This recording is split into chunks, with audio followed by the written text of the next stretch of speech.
On va maintenant parler des touch events. Donc c'est quand on veut spécifiquement gérer les événements liés au doigt, quand on va toucher avec le doigt.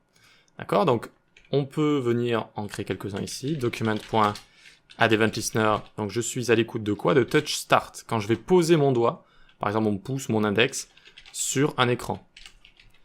Et là j'ai envie de loguer touch start. Donc ça commence. Parce que mon doigt ensuite je peux le faire glisser sur un appareil. On va également avoir accès à touch hand ici. D'accord. Et on va également avoir accès à touch move. Touch move, c'est si j'ai le doigt qui est appuyé et que je continue de bouger. Alors, est-ce que ces événements vont être déclenchés avec la souris? Vous voyez que là, je clique partout, j'essaye de mouse move, etc., mais rien ne se passe. Il faut, pour tester ça, cliquer sur l'icône tout à gauche, là. Toggle Device Toolbar.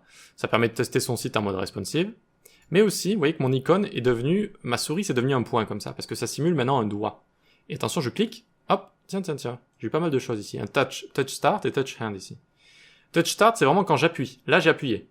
Touch move, c'est quand je reste appuyé et que je bouge, comme ça. Et touch hand, c'est quand je retire mon doigt. Vous voyez que ça permet de tester tout ça. Donc ça peut être très pratique si vous voulez vraiment faire des interactions en rapport avec les téléphones.